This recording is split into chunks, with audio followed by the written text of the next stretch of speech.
Young, gifted, and black. Three powerful words. Lorraine Hansberry was an author famous for her play A Raisin in the Sun. She died in 1965 during the height of the Civil Rights Movement.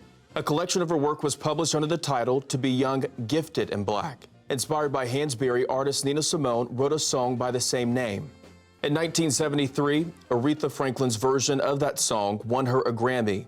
Fast forward 46 years and ask yourself this question. What does it mean to be young, gifted, and black? Over the next hour, we will explore the topic with a group of panelists and meet students from the Central Valley that are thriving in the classroom, in part because of programs designed to give them a voice. ValleyPBS presents Young, Gifted, and Black, a community conversation.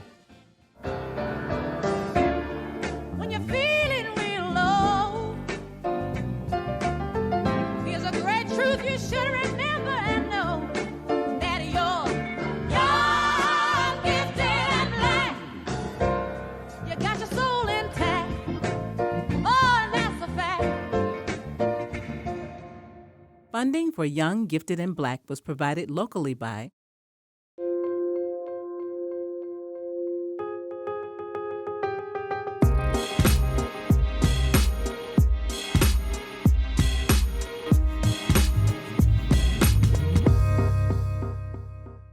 The Fresno County Superintendent of Schools is proud to be a longtime supporter of the quality educational programs found on ValleyPBS. We continue to work together to honor and enhance understanding of the rich tapestry of cultures and communities found in our region.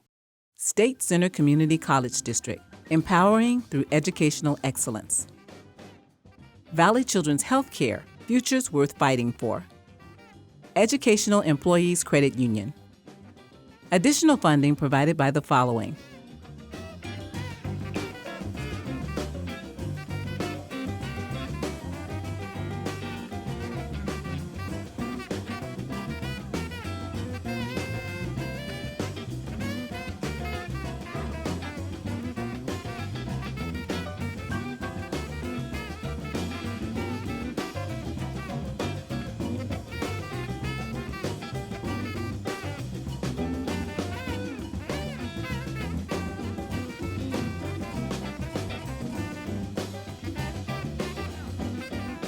And by viewers like you. Thank you. Hello and welcome. I'm Cory James, anchor and reporter for ABC30 Action News. I'm joined here at ValleyPBS with a studio audience of local community members, as well as a panel of special guests, all of whom are examples of success in the African American community. February, as we all know, is Black History Month, and ValleyPBS is marking it by shining a spotlight on some of the things being done at local schools to encourage Black student success. So let's meet our guest. And first, we have Rich Stewart. He is a California Highway Patrol chief. Prior to joining the CHP in 1990, he served in the United States Army.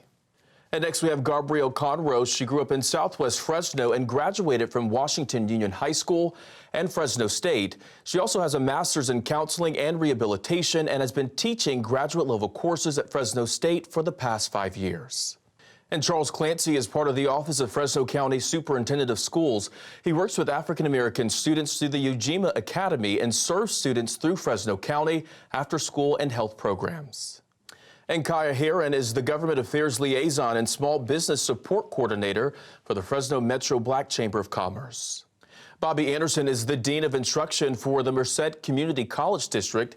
He works to give students the tools they need to excel on campus and in life. And last but not least, Jordan Winfield is a 17-year-old senior at Buchanan High School in Clovis. She excels in the arts. And thank you all for being here. Throughout this program, we will watch stories about young, gifted, and Black students from the Central Valley. Then our panel will react to the stories and discuss how it relates to their own life experiences. We begin on the campus of Washington Union High School, which is located southwest of Fresno in the community of Easton. It is a small school of about 1,200 students, but tradition is important at Washington Union. Many students, like current student, sophomore Jordan Nutt, and Fresno State accounting major Zaria Brackett, are carrying on family traditions by attending Washington Union. Both students say taking part in the campus's Black Student Union helped them academically and socially.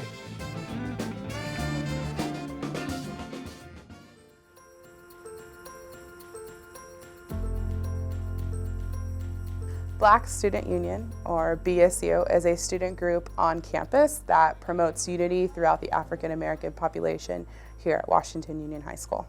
We meet bi-weekly, we participate in cultural events and community service projects throughout the year. Being a member of BSU is like being a part of like a big family on campus. You have all these people around you that you feel comfortable like taking your problems to and talking with them. From Washington Unified, sophomore Jordan Nunn. Being a part of BSU has let me meet a lot of new people in the education system. Like earlier this school year, I had an opportunity to speak at a panel about my education for the Fresno County Office of Education, and this helped me with my public speaking in the classroom and at home as well. Our students come from several different cultures and several different socioeconomic backgrounds, some of them ranging from low poverty single-family homes to middle-class working families. When I see my students all together, I just see a diverse group of kids who are brilliant, and sometimes they just need to be reminded of that. BSU helped me academically because we would constantly have these conversations with our advisors about the importance of having more Black leaders in the world and how having these Black leaders encourages other students to pursue those careers, and it opens the door for them. And I thought that one day I could be that Black leader, so it kind of pushed me to be a better student in high school. Our district also has always put a really hard emphasis on developing relationships with our students. That's end goal. You can't get a student to perform well academically if they don't have someone in their corner saying you can do it or someone they can go to. And so BSU offers that to each and every one of their students. During Black History Month, we had fashion runways in which we would dress in African apparel in appreciation of African culture. We had poetry jams. We held BSU meetings in which we invited guest speakers to talk to the students about success stories and how they overcame obstacles. We would do fundraisers, and we would raise money to purchase BSU apparel for all of our members, and also fund for field trips such as visiting Fresno State and their BSU program. We visited UC Merced and the Museum of Tolerance. Some challenges that our students face in their lives, in particular in the classroom, is a little bit of peer pressure. I feel like our students are sometimes afraid to be the smart one in class because it's not typically what an African American student looks like or is portrayed in mass media. My mentors are teaching me to speak up and be heard because most of the time I'm not usually like really vocal. So they've been trying to teach me to speak up more and be heard. They help me with all my studies. They encourage me because when I say I want to be an English teacher, they say, good, you can be it if you really want to. They encourage me, and then like I can always take one of my problems that I have. If I need any help, I'll take it to them and they'll help me out. My hope is that they know they can overcome and do anything that they want to, that they will undoubtedly face some adversity in their future, but they have been given the tools to go ahead and face that and overcome anything that's thrown at them. The transition to college was actually a breeze. I was kind of nervous, but with the help of the advisors and faculty members around Washington Union, I got a better understanding of what college life was like. And when I got into college, I realized that it was similar to Washington Union, and I really had nothing to worry about. It's everything that I learned and at Washington Union prepared me for college in the real world. I would tell other students thinking of joining BSU to like not be afraid. Like don't be afraid to be a part of something bigger on campus, and don't be afraid to do something different than the norm might be on your campus, and just join. All right, great to hear Jordan and Adzaria's story there. Gabrielle, you also went to Washington Union High School. How can you relate to their story? Well, it was interesting for me as a student at Washington High School because I noticed in the video they had a BSU and we didn't have a BSU when I was a student there at the school. In fact, I didn't have any African American teachers that I felt like I could relate to and to connect with. So it's nice to see that they're more culturally diverse now because when I was a student, it wasn't as culturally diverse. Do you think that could have done something different for you in terms of your career path or what road you went down? I think it would have motivated me more. Myself, as an instructor at Fresno State now, I have a lot of African American students in my classes, and I noticed that we are able to connect more. And I think when you see someone that you can identify with, I think it just ups your self-esteem. It makes you feel more encouraged. You can look to them as a mentor. So I definitely think it would have helped. For sure. And talking about identifying with someone, Rich, you had an experience in college where a professor once told you you didn't fit a certain stereotype. Talk about that experience. What was it? Yeah, you know, what's interesting when I was watching the video, and I shared with you guys ahead of time, was I was a senior in college, and I'm a communication studies major. So the professor at the time had a PhD in intercultural communications, and he was talking about an essay paper we had just written, and he singled out that there was someone in the room that had the best essay, and he said it was Rich Stewart. And then he pauses and he goes, and I was very shocked by that. So I go, what do you mean you were shocked by that? And he goes, because I didn't expect that. And I said, and he said, it didn't fit my script of what a black student would produce. So I was somewhat shocked and well, I guess offended by it, and after the class, I said, I don't understand. You have a PhD in intercultural communication, you would have this view. So, you know, he was very honest that, hey, it just didn't meet his script, and he said, you know, from what his perspective of a black male would be like, and but I said, hey, all my friends are like me. I have people in my family that are like me, so I educated him, I think, and it was a learning experience for both of us. I know you said that you were shocked in that moment. How did that make you feel hearing that? You know, it was kind of disappointing, I guess. That's what I thought, that, you know, this is the instructor with a PhD in intercultural communication, so someone that's more sophisticated and understanding different cultures, that he would have that perspective. And Jordan, you're currently in high school. Do you feel programs like this, does it give you a sense of identity? Do you feel like you're able to have some sort of direction and how to navigate through your high school process? I actually do.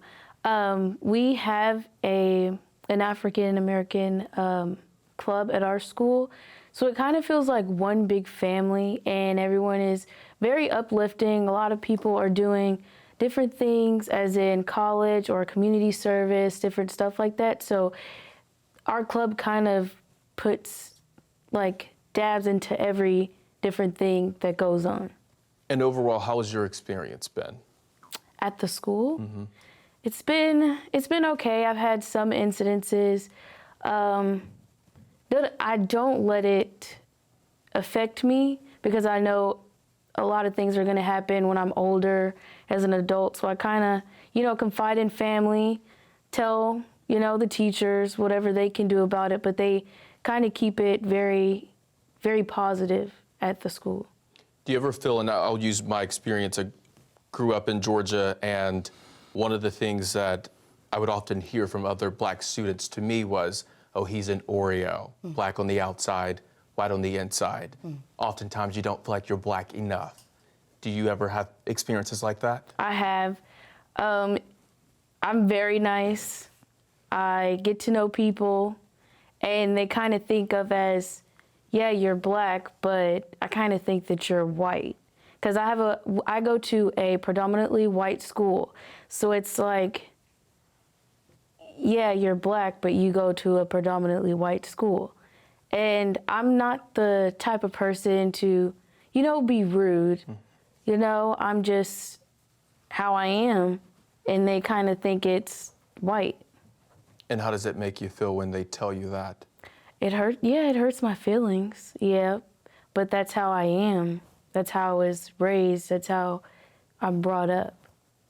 And I'll open this up to everyone. I mean, how do we change that discourse? How do you change that conversation? How do you change that from happening in the school system, as if what she's doing in school, how she is wrong?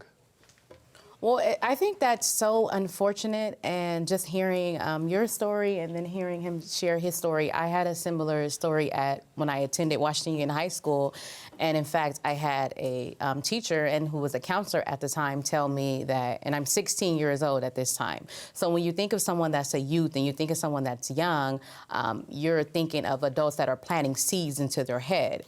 And she told me that I was going to be on welfare and have a lot of kids. And when I asked her why she thought that, she said, because I grew up in Southwest Fresno. So when you hear things like that, it's very discouraging, especially for the youth, for young people. So that's why I mentioned earlier, it's really important to have that mentor and that role model and someone that you can look up to and someone that you can confide in. And luckily, I had my parents, and I remember going home talking to both my mom and father about it. And my dad was a little bit more relaxed, and he just kind of sat me down at the kitchen table and pretty much said, look, you're going to hear a lot of things that are not going to be true. You're just going to have to prove them wrong. But at 16, when someone plants that seed in your head, it's just really difficult and hard, for sure. And Charles, talking about just icons, Black icons. I believe you growing up, Martin Luther King Jr., Shaquille O'Neal, but you felt that it was important to have someone on a local level that students can connect with. From what you've seen, I mean, how impactful is that on kids in school? Yeah, absolutely. I think it's truly impactful. Like we were saying, I grew up in Chicago in primary years where it was predominantly all Black. And then I went to high school, and it was kind of only a handful of Black kids there. So I've seen both environments, and I feel like the representation of successful Black people was very scarce. And that does do something to you, where you feel that, like you said, Shaquille O'Neal and Martin Luther King on the wall is kind of, you kind of pigeonhole your scope of what you actually can be. And I think with today, that's still going on, that bias or that unconscious bias that you may not know that you are being biased, having those set categories for Black people. I think it starts with just awareness, breaking down, talking about it, having open discussions about this, because you might not be aware that you are saying these things, that this is hurtful, and it's very important to kind of have these discussions. Do you think it also should be reinforced at home too, having a strong support system, reminding your kids that you know what you're hearing at school really doesn't set the tone for who you can be? Absolutely. I would agree. And educating the teachers, too. The teachers need to be culturally competent.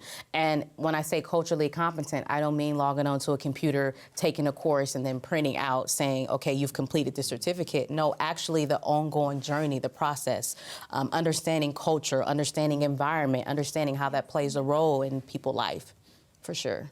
We have just a couple more minutes. Bobby, do you want to go ahead and chime in? I'd like to piggyback on that, because I believe that the Black Student Union is a platform. It's a platform to educate these guys. A lot of Anglo-Americans haven't been around African Americans.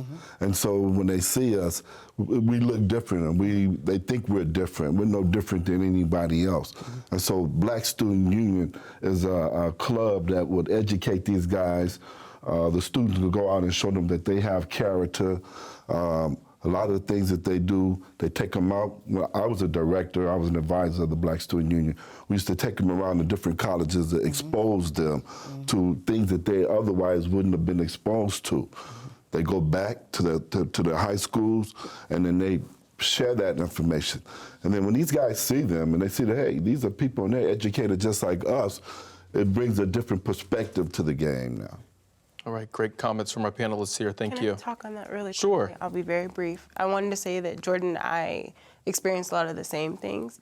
And in that, you know, people saying that you sound white or you talk white or you act white, it's because we've associated being proper and being educated with being white, and understand that being Black, you can be proper, you can be educated. And that's an assumption that that person has made and is putting on you. So don't absorb that, don't take that in, because having that community and being able to be safe in those spaces in Black Student Union and with your African American club, that helps you see that there are other people out there just like you, and that Blackness comes in different shapes, forms, and education. All right, thank you, Kaya. And Fresno Unified is the 4th largest school district in California, and students face a wide range of hardships, including poverty, homelessness, and a lack of parental involvement. Fresno Unified partners with the Office of the Fresno County Superintendent of Schools and Fresno State for CHIPS, a summer camp that gives a group of African American students headed into 9th grade the chance to meet mentors, better language and math skills, and explore self-identity. Malik, Rob, and Niani Stewart are students at Bullard High. Both took part in CHIPS and say it's played a major role in their success. CHIPS started about 6 years ago through the Intervention and Prevention Department in partnership with Fresno State to test the possibilities of how we could go about encouraging our students to find success at higher levels. CHIPS is a summer program. CHIPS stands for Character, Honor, Integrity, Perseverance, and Service. Currently, CHIPS serves African American students that are students in Fresno Unified School District, which is our 4th largest school district in the state of California. And they are a part of what's called an African American Leadership Academy that is a part of Fresno Unified School District's Goal 2 program. It was definitely a privilege to be a part of CHIPS because they prepared me for my high school experience, for the things that I was going to go through in high school, the socializing, the organization, everything that I am going through in high school is what CHIPS was talking about. That's what they prepared us for. It helped me socially actually become confident because I used to just be quiet when I was at school.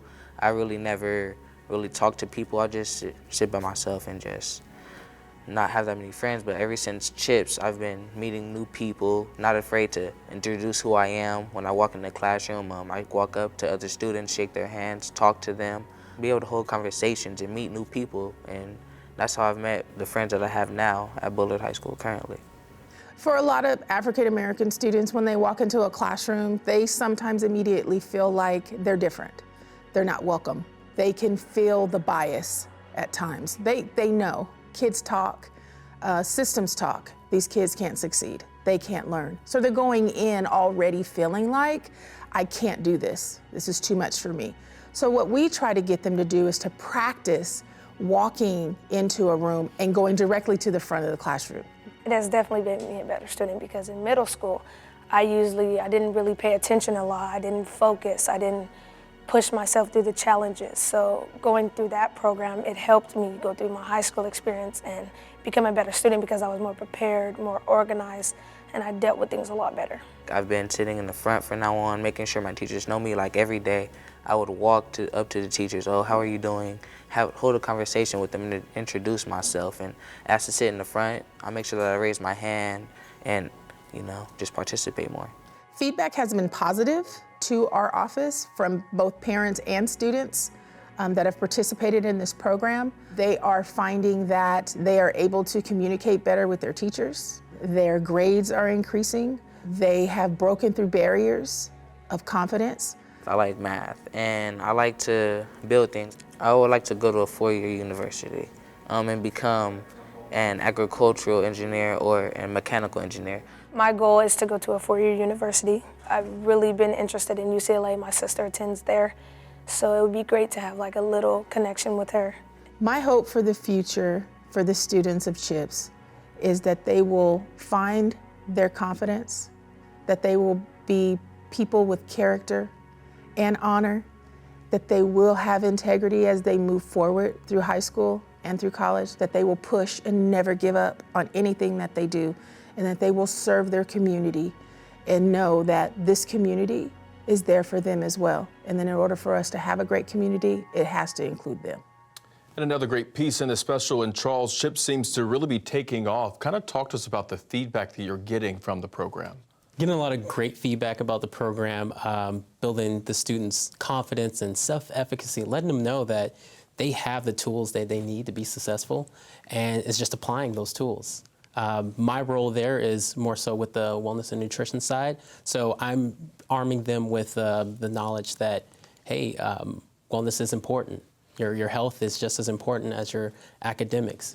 We want you to be able to help people, but you can't do so from a sick bed. So we've gotten some great feedback with them, just progressing and just seeing how they, just a whole new person by the end of the program. Like they're just confident in themselves and there's their self-awareness. It's just seeing them light up is just amazing. It's what keeps me wanting to be involved every single year. Yeah, that light bulb goes off and Yes. kind of see that they're taking interest. That's good to see. And Kai, you had an experience in the 3rd grade. Talk to us about what happened to you then. Yes. So education for me has always kind of been my safe haven, but it's always been a responsibility. My grandparents, both of them, were educators. So for me, there was always an expectation to do well. So I tested into the GATE program. I was on the gifted and talented track.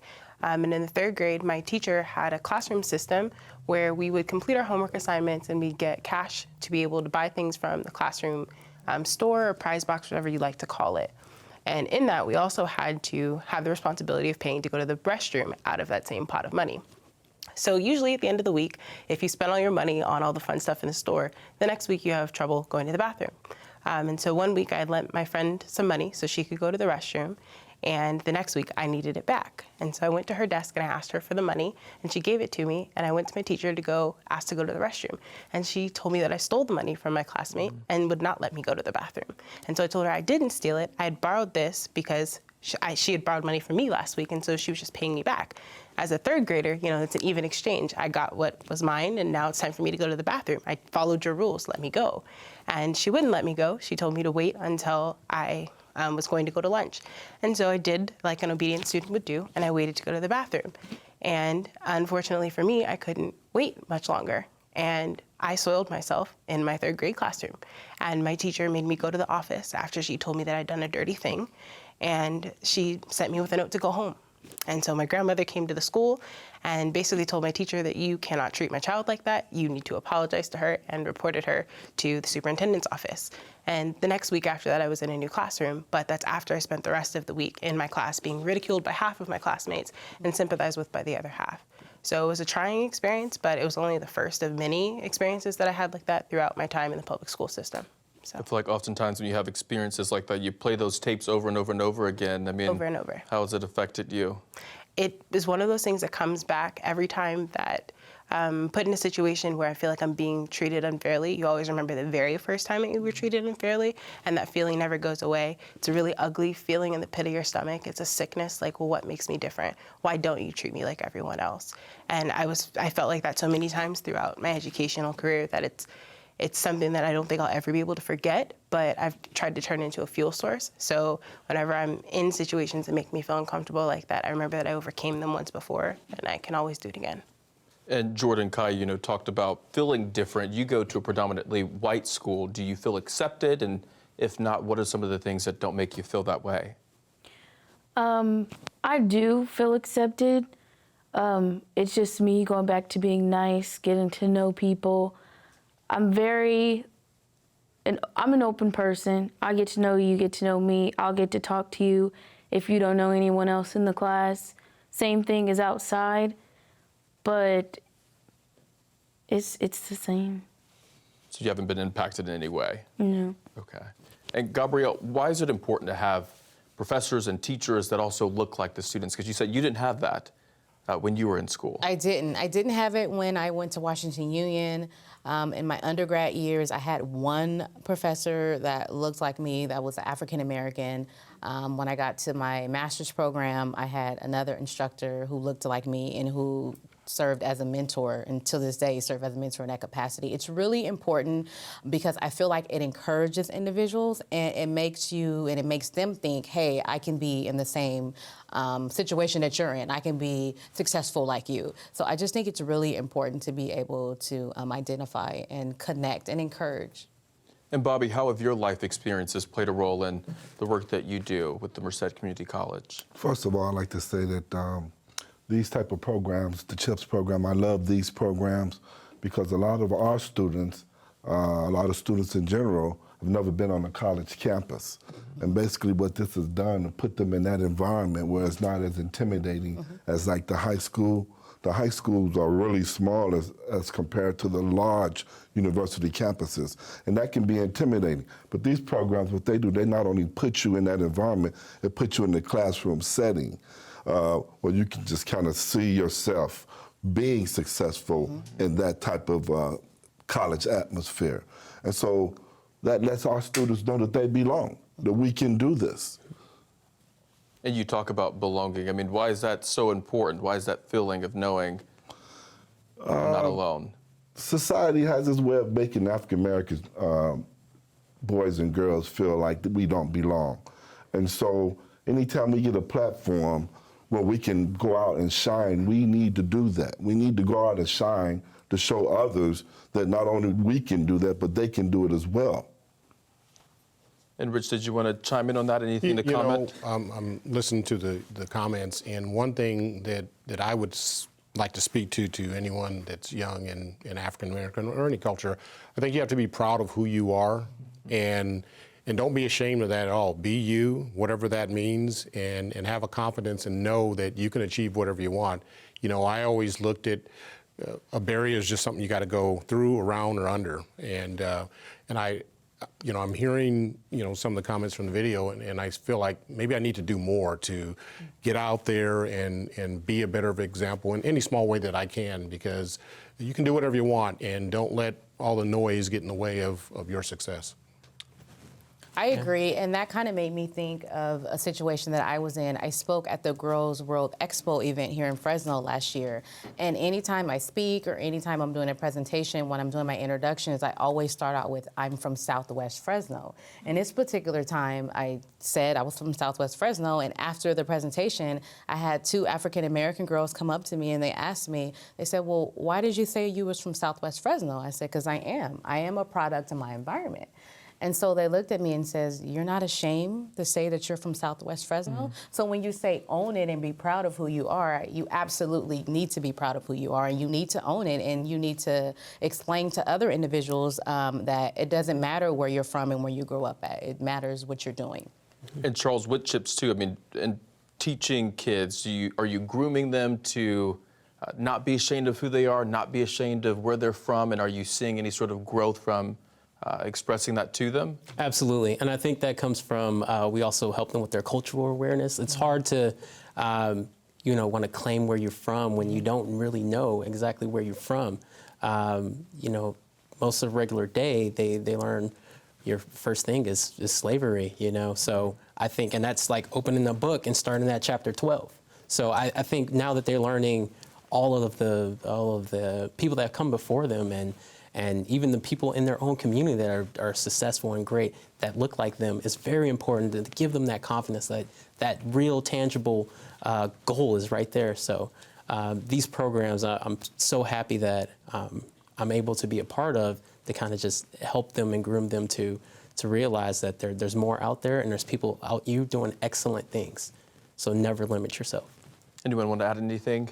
I think in the video, Angie said something really important about how children talk, students talk, and systems speak as well. And I think that we often miss the subtext conversations that are happening in a lot of these systems and environments and institutions that are screaming very loudly at our students that they don't belong, that they're not a part of this group. And so by having organizations and programs like CHIPS and like BSU, that's a counter voice that can be a little bit louder, but it's also a little bit stronger, and telling them that they do belong, that there's representation, there are people that look like them, they're role models, they're examples, there's opportunities. I think that making sure that that voice always has power is very important. And so CHIPS is doing some really awesome work. Yes. All right, great comments again. Thank you all for chiming in. And there are a lot of efforts being done to increase the number of African-American students attending and graduating from college. Fresno State has several resources to help students stay on track and graduate, including the Office of Black Student Success. Let's meet Michael Blathers and Inez Hill, 2 students who have overcome personal challenges in hopes of bettering their lives through higher education.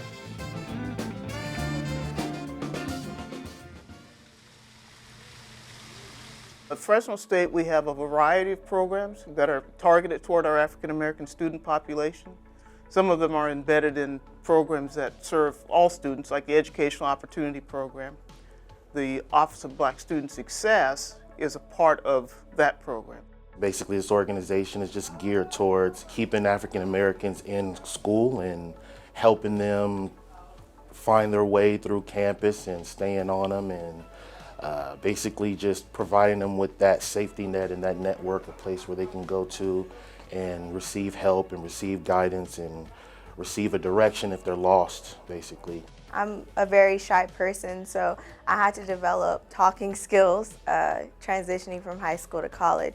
So being able to talk to people and socialize with people has definitely been a big part in my growth here and my success at Fresno State. It's important to us to have programs that engage African American students because we want them to feel welcome.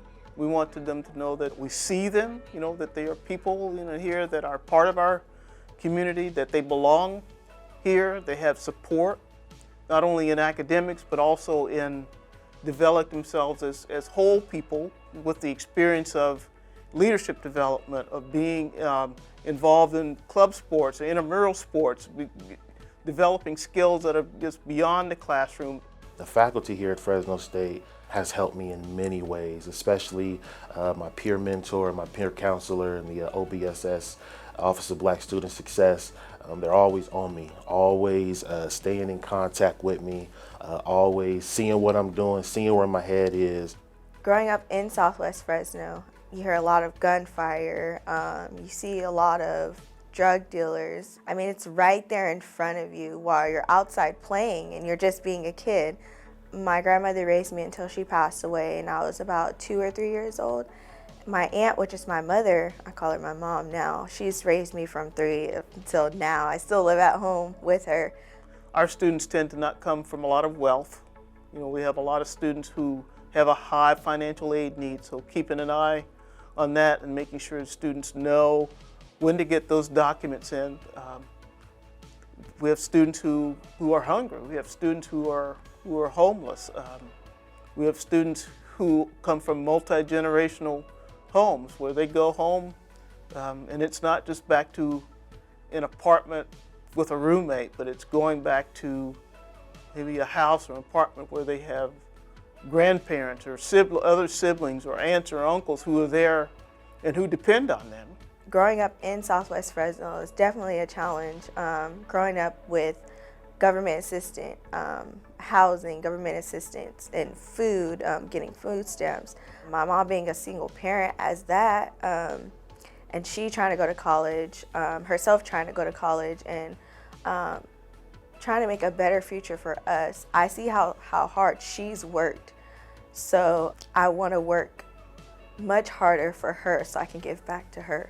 Our programs help students stay accountable because they are very hands-on. They are very intrusive, if you will.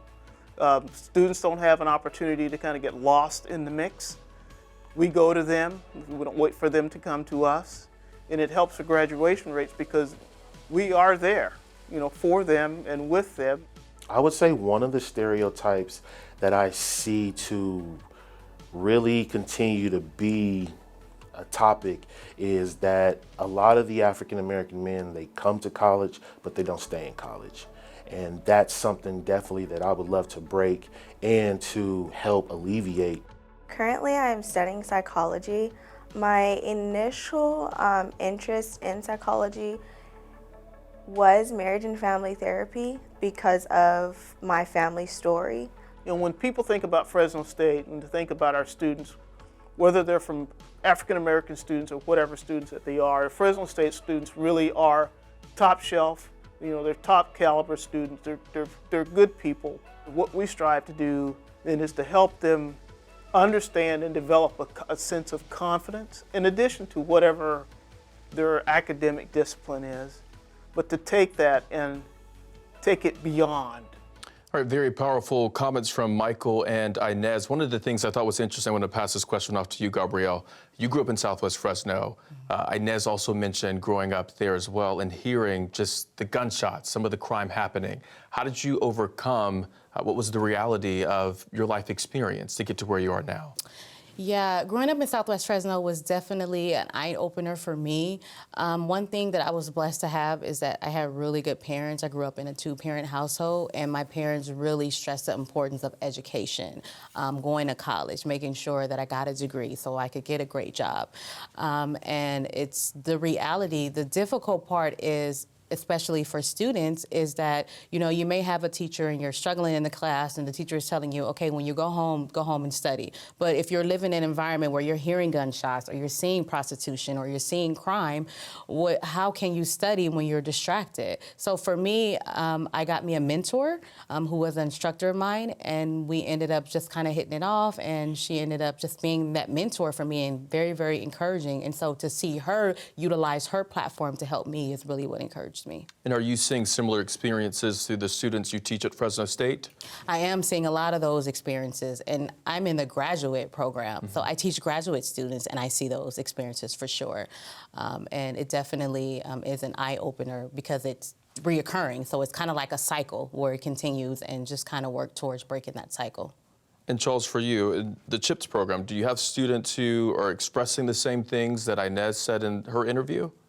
Yes, absolutely. What we try to do, we try to prepare them for the next level, and I think they do have those same experiences and fears that the Fresno State students share about going on to high school for our students, and them continue on in college and staying in college. So they have those fears that going on to high school, am I going to be able to stay in high school?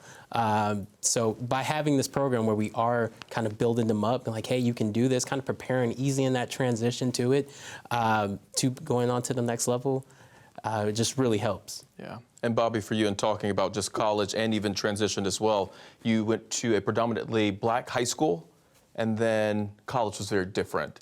How was that change for you? I appreciate that. So growing up in Chicago like Charles, most of the people, the students, the teachers, all were black.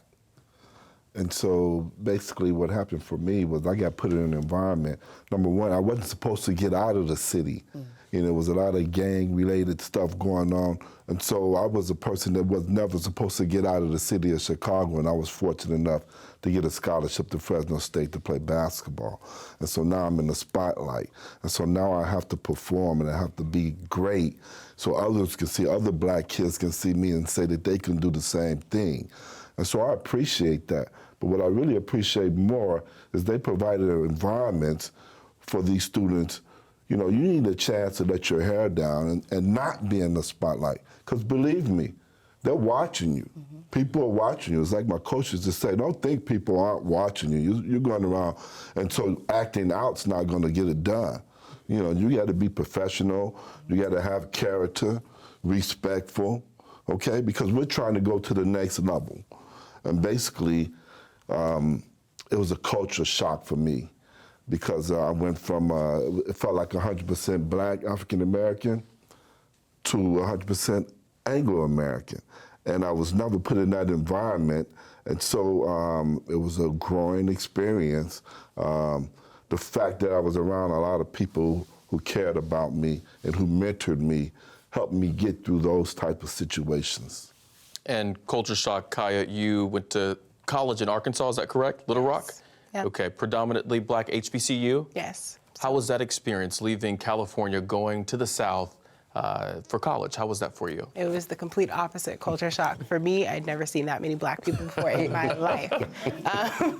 And at first, it was really interesting because coming from California, I didn't know that we had an accent, one. Two, I didn't know that I talked too fast. Every time I opened my mouth, people were like, what are you talking about? I didn't drop certain syllables, that I spoke a little too quickly for certain people, but it was just a very different environment. Coming from California and coming from the northern part of California, the Bay Area, we move at a very, very fast pace. We move at a quick click.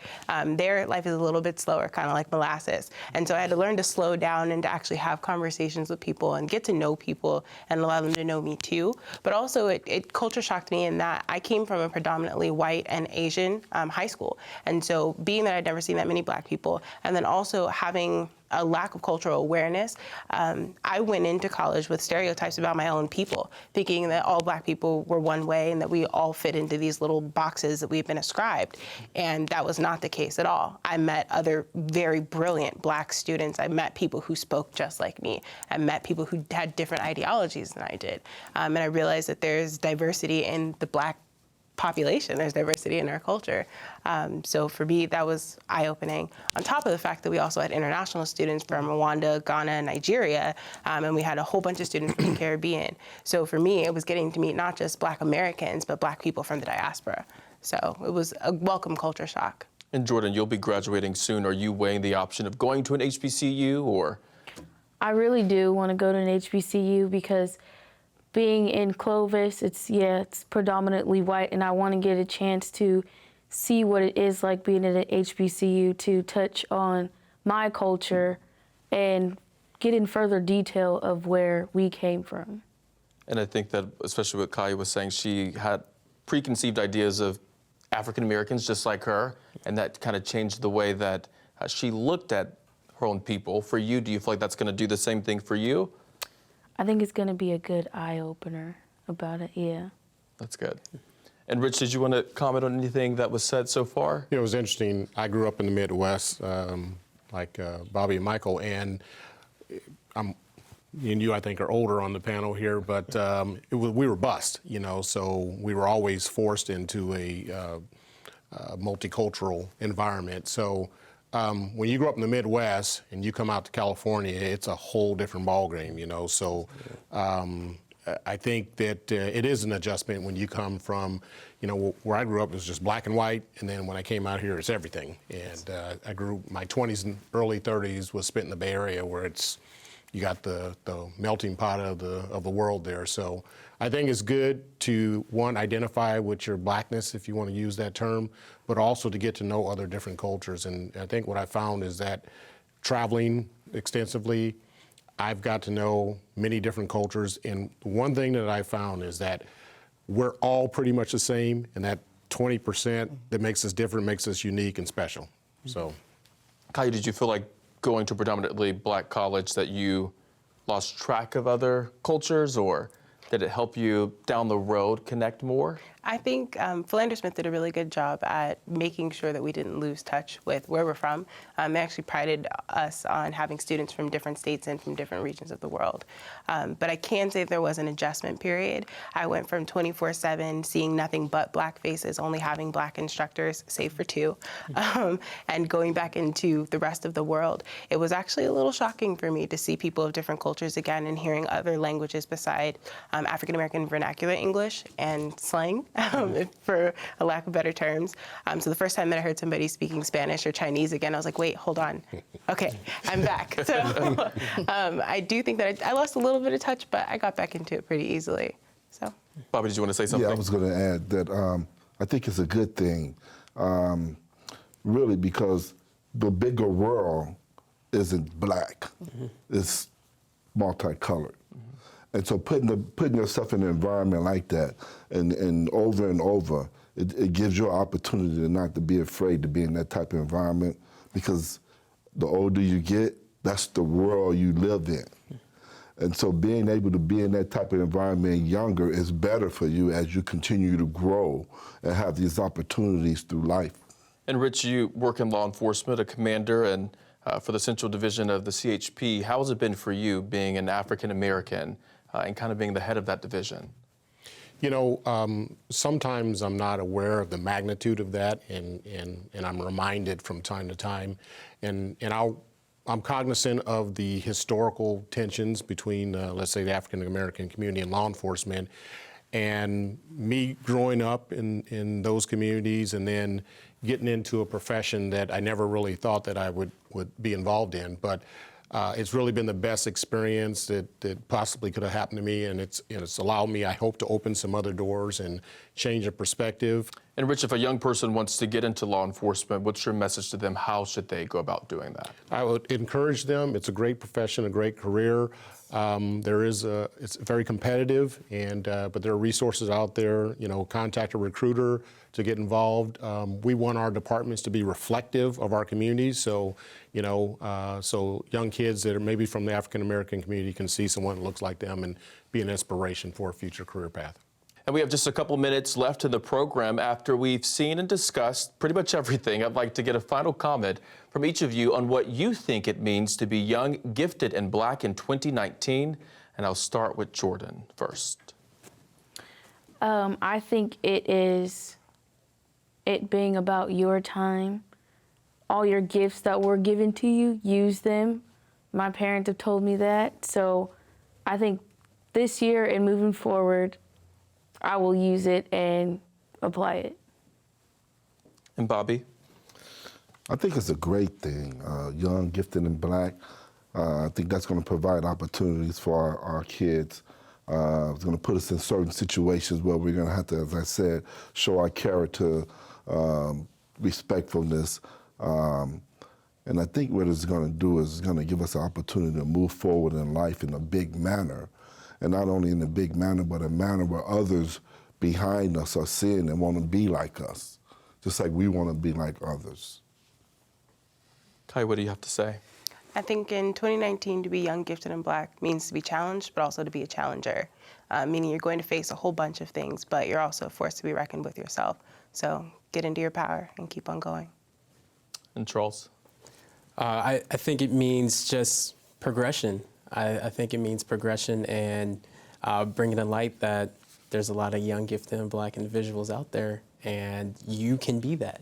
You can definitely be one of those excellent, exceptional individuals out there. So it's just bringing it to light. Gabrielle? For me, it means paying it forward, continue to give back to the community, be encouraging, leveling up, looking out for one another. That's what it means for me. And Rich? I think it means it's an exciting time. You know, you can, first of all, be proud of who you are. The world is yours, so you can achieve anything that you want to achieve. And don't let anyone tell you any different. And shoot for the stars, you know, dream big, you know, really go after what you want. There are no limitations, and try and learn and grow as much as you can. And I think collectively, you know, for all of us to come together as a culture and help each other move together in a positive way. And thank you all for being here at ValleyPBS for Young, Gifted, and Black Community Conversation. I'm Cory James. Again, thank you for watching.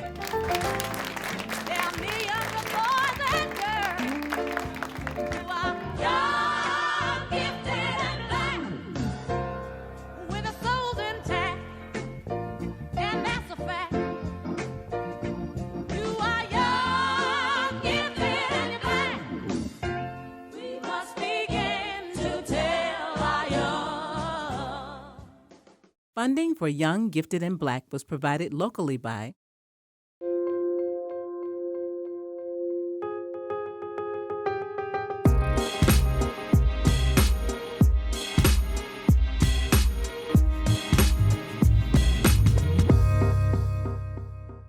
The Fresno County Superintendent of Schools is proud to be a longtime supporter of the quality educational programs found on ValleyPBS. We continue to work together to honor and enhance understanding of the rich tapestry of cultures and communities found in our region. State Center Community College District, empowering through educational excellence. Valley Children's Healthcare, futures worth fighting for. Educational Employees Credit Union. Additional funding provided by the following: